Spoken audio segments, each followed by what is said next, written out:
iPhone 14 ഒരു review video അല്ല ഇത്. ഒരു യൂസർ എക്സ്പീരിയൻസ് ആണ് ഞാൻ പറയാൻ പോകുന്നത്.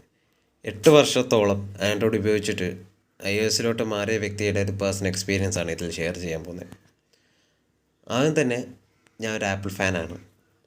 പക്ഷേ ഇപ്പോഴാണ് മേടിക്കാൻ പറ്റിയത് നമുക്ക് പറയാം. ആപ്പിൾ പണ്ട് ഒരു ലക്ഷറി പ്രോഡക്റ്റ് ആണെങ്കിൽ ഇപ്പോൾ ഒരു പ്രീമിയം പ്രൊഡക്റ്റാണ്. ലക്ഷറി പ്രൊഡക്റ്റ് എന്ന് വെച്ചാൽ ആരുടെയിലുമില്ല ഇന്നത്തെ സാധനം ലക്ഷറി. പ്രീമിയം പ്രൊഡക്റ്റ് എന്ന് വെച്ചാൽ ഇച്ചിരി എക്സ്പെൻസീവാണ്. എക്സാമ്പിളായിട്ട് പറയുവാണെങ്കിൽ റോൾസ് റോയ്സ് ഒരു ലക്ഷറി പ്രൊഡക്റ്റാണ്. മെഴ്സിഡീസ് ബെൻസ് ഒരു പ്രീമിയം പ്രൊഡക്റ്റുമാണ്. വ്യത്യാസം നിങ്ങൾക്ക് മനസ്സിലായല്ലോ.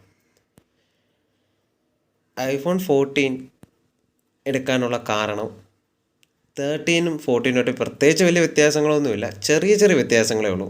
അതും ഞാൻ ഈ വീഡിയോ കവർ ചെയ്യുന്നതാണ്. ആദ്യം തന്നെ 13ഉം 14ഉമായിട്ടുള്ള മേജർ വ്യത്യാസം എന്ന് വെച്ചാൽ 57 mAh ബാറ്ററി കൂടുതലാണ് 14-ൽ. സിനിമാറ്റിക്കിൽ 4K സപ്പോർട്ട് ചെയ്യും 14 തൊട്ട്. അതുപോലെ തന്നെ ആക്ഷൻ മോഡും ഇതിൽ സപ്പോർട്ട് ചെയ്യും. ഈ ചെറിയ ഫീച്ചർ മാത്രമേ ഉള്ളൂ, അല്ലാതെ ചിപ്സെറ്റിലോ ഒരു വ്യത്യാസവും ഇല്ല. പെർഫോമൻസിലോ ലുക്ക് വൈസിലോ ഡിസൈൻ വൈസിലോ ഒരു വ്യത്യാസമില്ല, സെയിം ആണ്. ചാർജിങ് പോലും സെയിം ആണ്. 80 വരെ ഫാസ്റ്റ് ചാർജിങ് സപ്പോർട്ട് ചെയ്യും. അത് കഴിഞ്ഞാൽ പിന്നെ ശോകമാണ്. അത് മാത്രമല്ല, ഇതിൻ്റെ ക്യാമറയെക്കുറിച്ച് പറയുമ്പോൾ നമുക്ക് എടുത്ത് പറയേണ്ടതാണ്. ഇതിൻ്റെ ക്യാമറ ഒരു മികച്ച ക്യാമറ തന്നെയാണ് iPhone 14-നകത്ത്. പ്രത്യേകിച്ച് ഇതിൻ്റെ വൈഡ് ആംഗിൾ സ്റ്റെബിലിറ്റി, സിനിമാറ്റിക്കിൽ 4K. പക്ഷേ ഇതിൻ്റെ മെയിൻ ഡ്രോബാക്കായിട്ട് എനിക്ക് തോന്നുന്നു വെച്ചാൽ ബാറ്ററി കുറയുന്നതും. ഈ 4Kയിലൊക്കെ വീഡിയോ ഷൂട്ട് ചെയ്ത് കഴിയുമ്പോൾ നമ്മൾ ബാറ്ററി ഷെഡേന്നങ്ങ് കുറയുന്ന ഒരു അവസ്ഥയും ഇതിലുണ്ടാകുന്നുണ്ട്. അല്ലാത്ത ഒരു നോർമൽ യൂസാണ് വ്യക്തികളെന്ന് വെച്ചോ, ഇത് ആക്ച്വലി 2 ദിവസമുള്ള നമുക്ക് ബാറ്ററി ബാക്കപ്പ് ഉള്ളൊരു ഫോൺ തന്നെയാണ്. അത് ഉദ്ദേശിക്കാൻ കാരണം എന്ന് വെച്ചാൽ നമ്മൾ കൂടുതലായിട്ടും സോഷ്യൽ മീഡിയ ഉപയോഗിക്കാത്ത വ്യക്തികളാണ്. സച്ചാസ് കുറേ റീൽസ് ഒന്നും കാണുന്നില്ല, കൂടുതൽ ഗെയിമിംഗ് ഒന്നും കളിക്കുന്നില്ല. നോർമൽ യൂസ് ഉള്ള വ്യക്തികളാണെങ്കിൽ 2 ദിവസത്തോളം ബാറ്ററി ഇതിന് കിട്ടുന്നുണ്ട്. ഞാൻ പേഴ്സണൽ എക്സ്പീരിയൻസ്ഡ് ആയതുകൊണ്ട് പറയുവാണ്. പക്ഷേ നമ്മൾ ഹെവി യൂസ് ഉള്ള വ്യക്തികളാണെങ്കിൽ പ്ലസ് വേരിയൻറ്റിലോട്ട് പോകുന്നതായിരിക്കും ഏറ്റവും ബെറ്റർ. കാരണം ആൻഡ്രോയിഡ് ഉപയോഗിച്ച പോലെ തന്നെ കുറേ നേരം നമ്മൾ സോഷ്യൽ മീഡിയയിൽ ഉപയോഗിക്കുന്ന വ്യക്തികളാണ് ഒരിക്കലും നോർമൽ വേരിയൻറ്റിലോട്ട് പോകരുത്, പ്ലസ് വേരിയൻറ്റിലോട്ട് പോകുന്നതായിരിക്കും നല്ലത്. കാരണം അത് നിങ്ങൾക്ക് കൂടുതലും എഫക്റ്റീവും കൂടുതൽ നിങ്ങൾക്ക് കൊടുത്ത പൈസയ്ക്ക് മുതലാണെന്ന് തോന്നും. ഇതിപ്പം നമ്മൾ കൂടുതലും ബാറ്ററിയുടെ ഒരു കുഴപ്പം കാരണം നമ്മൾ കൂടുതൽ സോഷ്യൽ മീഡിയയിലോട്ടൊന്നും ഉപയോഗിക്കുന്നില്ലാത്തൊരവസ്ഥയും.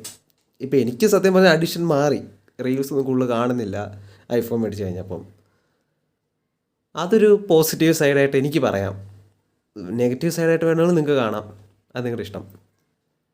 എടുത്തു പറയേണ്ട ഇതിൻ്റെ ക്യാമറ ക്വാളിറ്റിയാണ്. ഇതിൽ നമുക്കാണെങ്കിൽ ഫിംഗർ പ്രിൻറ്റ് സെൻസർ വരുന്നില്ലാത്തതുകൊണ്ട് ഫേസ് ID മാത്രമേ ഉള്ളൂ. പിന്നെ ഇതിൻ്റെ സൈഡ് ബട്ടണിലാണ് നമുക്ക് സൈലൻറ്റ് ബട്ടൺ. അത് മാത്രമല്ല, എൻ്റെ ക്യാമറയിലോട്ട് പറയുമ്പോൾ വൈഡ് ആംഗിളൊക്കെ സപ്പോർട്ട് ചെയ്യുന്നൊരു ഫോണാണ്. വീഡിയോയിലും ഫോട്ടോയിലും. പിന്നെ സിനിമാറ്റിക്കിൽ 4K സപ്പോർട്ട് ചെയ്യും. ഞാൻ നേരത്തെ പറഞ്ഞ പോലെ തന്നെ വീഡിയോയിനകത്ത് നമുക്ക് ആക്ഷൻ മോഡ് എന്നൊരു മോഡും ഉണ്ട്. ആക്ഷൻ മോഡ് കൊണ്ട് നിങ്ങൾക്ക് കാണാൻ പറ്റുന്നുണ്ട്. എത്ര നമ്മൾ വൈഡ് ആംഗിളും കിട്ടും, നോർമലും കിട്ടും. പിന്നെ പോർട്രേറ്റ്, ഇതൊക്കെ നോർമൽ ഐഫോണിലുള്ളത് തന്നെയാണ്. ജസ്റ്റ് ഈ വീഡിയോയിനകത്തുള്ള 2 വ്യത്യാസം മാത്രമേ ഉള്ളൂ. അത് മാറ്റി നിർത്തിയാൽ സെയിം ആണ് ഫോൺ. ഇതിൻ്റെ ഫിറ്റ് ആൻഡ് ഫിനിഷിനെ കുറിച്ച് പറയുമ്പം ഒരു മികച്ച ഫിറ്റ് ആൻഡ് ഫിനിഷുള്ള ഫോണാണ്. ചെറുതാണ്, സൗണ്ട് ക്വാളിറ്റിയും മികച്ചതാണ്. കവർ ഇടാൻ പോലും തോന്നുന്നില്ല, അത്രയ്ക്ക് പിടിക്കാനൊക്കെ ഒരു സോളിഡ് ഫീലാണ്. ഇതാണ് എൻ്റെ പേഴ്സണൽ എക്സ്പീരിയൻസ് ഞാൻ ഉപയോഗിച്ചിട്ട്. നിങ്ങൾക്ക് ഇഷ്ടപ്പെട്ടോ ഇല്ലയോ എന്ന് കമൻസിൽ പറയാം. ഇതിൻ്റെ നെഗറ്റീവ് സൈഡ് ഞാൻ അടുത്ത വീഡിയോയിൽ പറയുന്നതാണ്.